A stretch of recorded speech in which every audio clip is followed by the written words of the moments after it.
L'actu à l'Ouest, le rendez-vous média, chaque jeudi sur Sun. Bonjour à vous, chères auditrices, chers auditeurs. Bienvenue dans un nouvel épisode de notre rendez-vous média.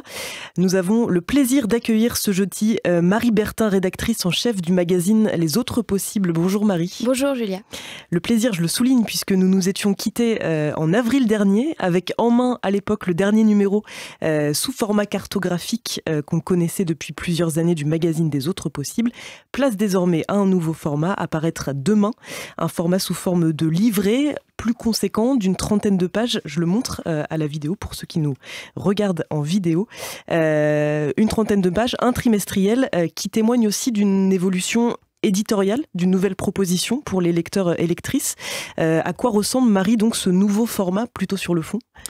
Alors sur le fond, ce qu'on a voulu avec ce nouveau format, c'est se concentrer, donc on a une ligne éditoriale un peu resserrée par rapport à avant, sur les enjeux, les points de croisement entre les enjeux environnementaux et sociaux, écolos et sociaux.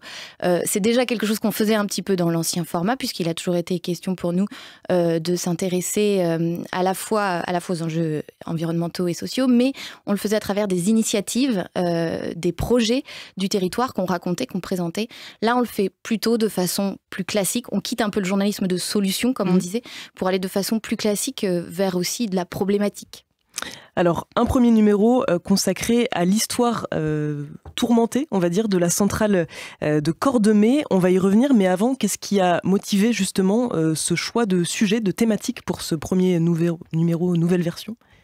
Alors, on s'est tourné vers cette histoire donc des salariés, d'une partie des salariés de la centrale à charbon de Cordemais, l'une des deux dernières, centrales à charbon en France, parce qu'elle est emblématique en fait de aussi cette nouvelle ligne éditoriale qu'on veut porter avec ce format, c'est-à-dire qu'on est vraiment sur quelque chose qui révèle un point de friction, en l'occurrence, de tension qu'il peut y avoir dans ces enjeux de transition, en l'occurrence la transition énergétique, et où en fait on se rend compte que l'enjeu de transition tente là-bas de rencontrer l'enjeu social avec ce projet de conversion porté par les salariés depuis 8 ans maintenant, et donc cet enjeu, on est vraiment à un point de rencontre entre ces deux enjeux là-bas.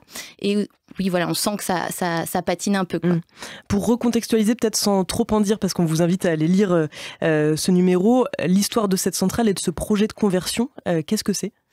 Alors c'est l'histoire donc en fait des salariés syndiqués à la CGT de la centrale, qui est le syndicat majoritaire là-bas, qui en fait sentant évidemment suite aux annonces d'abandon du charbon en France, sentant donc l'arrivée de la fin du charbon, décident de prendre en main les choses et de eux-mêmes monter un projet de conversion qui serait plus vertueux du point de vue écologique.